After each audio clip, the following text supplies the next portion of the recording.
প্রচণ্ড গরমে অসুস্থ মেয়েকে নিয়ে রান্নাঘরের গোছগাছ প্লাস কাচা ধোয়া প্লাস সংসারের সমস্ত কাজ একা হাতে যেভাবে সামলাই।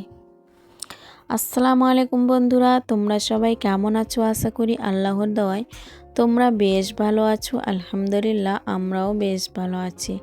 নতুন দিনে আরেকটা নতুন ভিডিও নিয়ে প্রত্যেক দিনের মতোই তোমাদের আমন্ত্রণ জানাচ্ছি। আমার ভিডিওটা শেষ পর্যন্ত দেখার অনুরোধ করছি। তো দেখতে থাকো বন্ধুরা, আজকের ভিডিওটাও তোমাদের কাছে ভীষণ ভালো লাগবে। তো ভিডিওর শুরুতেই বলবো যে যেখান থেকে এই মুহূর্তে আমার ভিডিওটা দেখছো, আশা করব একটা ছোট্ট লাইক দিয়ে আমার ফুল ভিডিওটা কন্টিনিউ করবে। কারণ তোমাদের একটা ছোট্ট লাইক আমার ভিডিওটা অনেক দিদি বোনেদের মাঝে পৌঁছে যেতে সাহায্য করবে। তাই আশা করব একটা ছোট্ট লাইক দিয়ে আমার ফুল ভিডিওটা কন্টিনিউ করবে। তো খুব সকালে উঠেছি, তো ধরে নিতে পারো আজকে ব্যস্ততম দিন। তো খুব সকালে উঠে কিন্তু ঝটপট কাজে লেগে পড়েছি। মেয়ে হালকা পাতলা সুস্থ হয়ে উঠেছে, কিন্তু জ্বরটা একদম সম্পূর্ণভাবে চলে যায়নি। মাঝে মধ্যে কিন্তু জ্বর আসতেই আছে। তো কালকে রাতে তো ভীষণ ভয় পেয়ে গিয়েছিলাম, এমনভাবে জ্বর এসছে আর কাঁপছে। তো অনেকটাই ভয় পেয়ে গিয়েছিলাম যে কেন এরকম করছে। তো যাই হোক, এখন কিন্তু মেয়ে অনেকটাই সুস্থ রয়েছে। তো আমি এখন রাত্রিবেলায় হাজব্যান্ড যা বিস্কিট টিস্কিট কেক অনেক কিছু এনেছিল, সেগুলো এখন কিন্তু আমি কৌটোর মধ্যে রেখে দিচ্ছি। তারপরে কিন্তু আমি কাজে লেগে পড়ব। তো এই ঘর থেকেই কিন্তু চলে যাব রান্নাঘরে। তো রান্নাঘরে গিয়ে কিন্তু আমি সব আশিবাসি কাজগুলো করতে শুরু করব। তো আমি প্রথমেই কিন্তু কৌটোগুলোতে আমি বিস্কিটগুলো রেখে দিচ্ছি। তো কেকটা খুলবো না এখন, আর বিস্কিটগুলোর প্যাকেটগুলো কিন্তু খুলে ওগুলো কৌটোতে রেখে দেব। আর কেকটা কিন্তু খুললেই কিন্তু কড়া হয়ে যাবে, শক্ত হয়ে যাবে। তো যাই হোক, ওটা কিন্তু খুলে আর কৌটোতে রাখলাম না, প্যাকেট সহ রেখে দেব। কারণ মেয়ে এখন সুস্থ নেই, তার মনটা ভালো নেই, তো সে খেতে পারে না। তো সেই কারণে কিন্তু খুলবো না, ওটাকে রেখে দেব। মেয়ে সুস্থ হবে, ভালো হবে, তখন খুলবো। তো এখন এগুলো কিন্তু আমি কৌটোতে রেখে এখন সুন্দর করে রেখে দিলাম। তারপরে আমি চলে এসেছি রান্নাঘরে। তো অনেকগুলো কালকে থেকে কাপড় কিন্তু জমা হয়ে আছে, কারণ কালকে কিন্তু কাপড় কাচা ধোয়া করতে পারিনি। মেয়ের কারণেই মেয়ে কিন্তু একটুকু নিচে নামছে না, আর সব সময় সারাক্ষণ আমার কোলেই থাকছে। তো সেই কারণে কিন্তু কাপড় কাচা ধোয়া করতে পারিনি।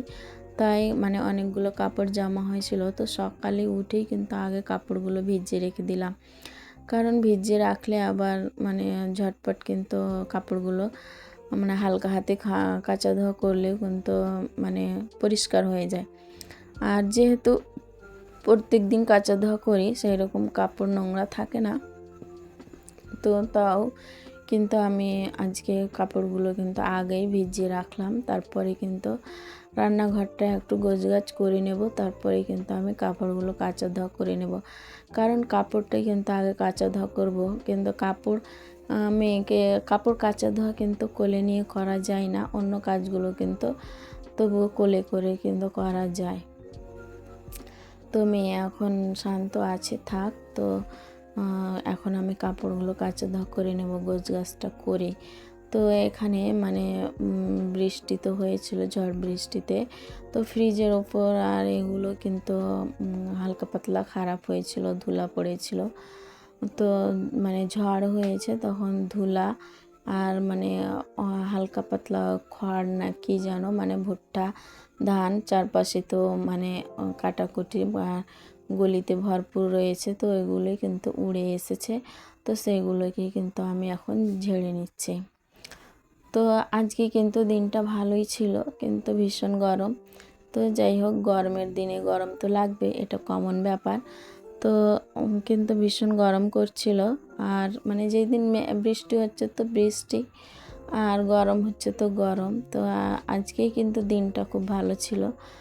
তো ঝাপসা গরমও ছিল, আর বিরক্তিকর লাগছিল, কিন্তু তাও কি করা যাবে, গরমের দিনেও গরম তো লাগবেই। তো এখন আমি সব কিছুই কিন্তু মোছামুছি করে নিলাম। তারপরে আমি মানে কাপড়গুলো কাচতে শুরু করব। তো যাই হোক, আমি মানে রান্নাঘরের গেটটা কিন্তু খুলে দিইনি, সেই কারণে কিন্তু একটু মনে হচ্ছিল, কেমন যেন মনে হচ্ছিল। তো আমি রান্নাঘরের গেটটা কিন্তু খুলে ভিডিও বানাইনি, এমনিতেই ভিডিও বানিয়েছি। তো এখন আমি মানে বাসন কিন্তু বেশি ছিল না, কয়েকটা বাসন পড়েছিল, ওইগুলোকে মানে মেজে নেব, আর সাথে কিন্তু চুলাটাকেও মানে পরিষ্কার করে নেব। কারণ 2-1 দিন ধরে কিন্তু খুব ভালোভাবে এভাবে পরিষ্কার করিনি, তো একদম ভালো লাগছিল না যে কখন এই সব কাজগুলো করে উঠতে পারবো, এটাই সব সময় কিন্তু মনে হচ্ছিল। তো আজকে আমি ফাইনালি কিন্তু করে নিলাম।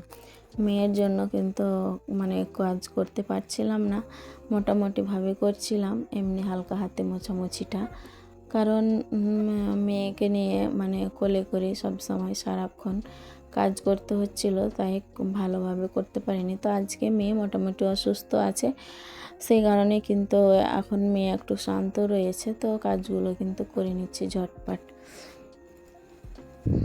তো এইভাবে প্রত্যেকদিন কাজ করে থাকি, কিন্তু এইভাবে পারিনি করতে, তো ভীষণ খারাপ লাগছিল, মানে মনে হচ্ছিল সব কিছু এলোমেলো হয়ে গিয়েছে, আর যেটা মানে না করলেই নয়, করতেই হবে, তো সেটাই কিন্তু মানে করে নিচ্ছিলাম। কিন্তু এইভাবে কিন্তু চুলাটাকেও পরিষ্কার করতে পারিনি, তো সেই কারণেই চুলাটা কিন্তু এমনি মুছলেও কিন্তু আর মানে মোছা যাচ্ছিল না, খারাপ লাগছিল দেখতে।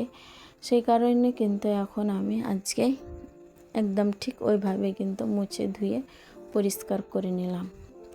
তো এখন আমি দুধটা জাল করে নিচ্ছি, কারণ মেয়ে একটু পরে খেতে চাইতেও পারে, সেই কারণে কিন্তু দুধটা জাল করে নিচ্ছি, কারণ দুধটা কিন্তু ফ্রিজে রাখা ছিল, তো সকালে উঠে কিন্তু আমি দুধটা জাল করে নিচ্ছি। আর আগের দিনের দুধ অল্প ছিল, তো ওটাকে চা বানিয়ে নিচ্ছি আমার জন্য, যে একটু চা বানিয়ে নিয়ে ওই বাসি দুধটা আর কি করব, তো সেই কারণে ওটার চা বানিয়ে নিলাম, আর এখানে মেয়ের জন্য দুধ জাল করে নিলাম।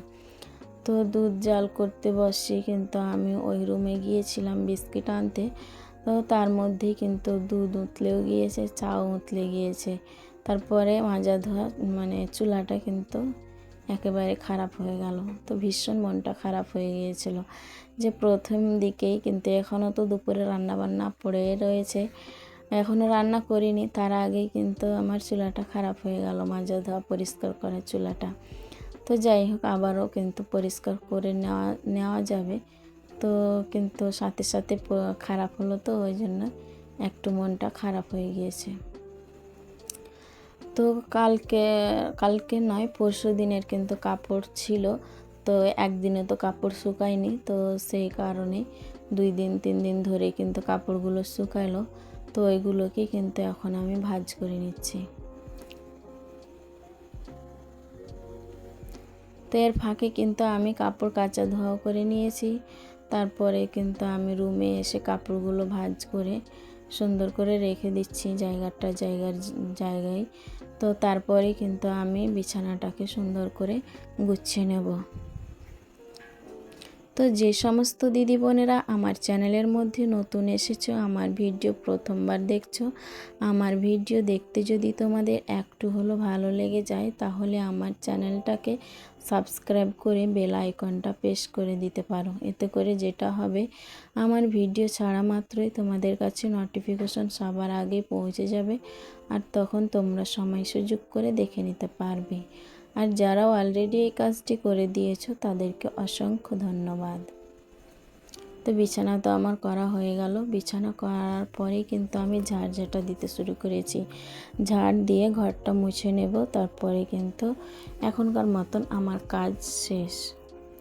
দুপুরের রান্নাবান্না কিন্তু আছে, দুপুরের আজকে রান্নাবান্না শেয়ার করতে পারিনি, তো ভিডিওটা অনেক বড় হয়ে যেত, সেই কারণে কিন্তু রান্নাবান্নাটা আর শেয়ার করিনি, আর সেই রকম মোমেন্টেও ছিলাম না, কারণ মেয়ে কিন্তু অলরেডি তখন ভীষণ জ্বালাতন করছিল, হয়তোবা পারতাম না ভিডিও শ্যুট করতে, সেই কারণে কিন্তু আমি করিনি। তো তো যাই হোক, আমার মেয়ের জন্য সবাই দোয়া করো যাতে আমার মেয়ে সম্পূর্ণভাবে সুস্থ হয়ে ওঠে খুব তাড়াতাড়ি। তো মেয়ে মোটামুটি সুস্থ হয়ে উঠেছে আল্লাহর দয়ায়, মানে ভালোভাবে সুস্থ হয়ে যাবে।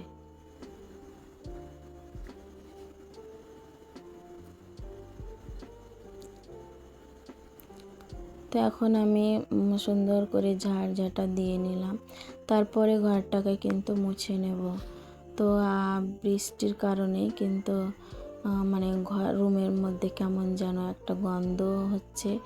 তো আজকে ফিনাইল দিয়ে কিন্তু আমি ঘরটাকে মুছে নেব, কারণ মানে কেমন মানে বৃষ্টি হচ্ছিল, তো একটানা বৃষ্টি হয়েছে, তারপরে মাঝে একদিন রোদ, তো সেই কারণে ঘরটার মধ্যে যেন কেমন গন্ধ বেরোচ্ছে। তো সেই কারণে কিন্তু ফিনাইল দিয়ে আর কমফর্ট দিয়ে কিন্তু আমি ঘরটাকে আজকে মুছে নিচ্ছি, তো যাতে করে আর গন্ধটা না হয়।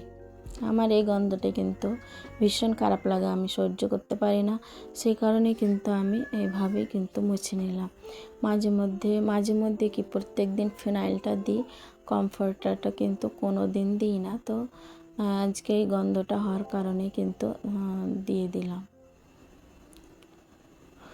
তো আজকে এই মোছামুছি থেকেই তোমাদের কাছ থেকে বিদায় নিয়ে নিচ্ছি। ভালো থাকো বন্ধুরা, সুস্থ থাকো, আর এইভাবে আমার পাশে থেকো। আর আমার মেয়ের জন্য তো সবাই দোয়া করো যাতে করে আমার মেয়ে খুব তাড়াতাড়ি সুস্থ হয়ে আগের মতোই যাতে হয়ে যায়, আর ভালো থাকে, সুস্থ থাকে। আর তোমরাও ভালো থাকো, সুস্থ থাকো, এটাই কামনা করি। ভালো থাকো।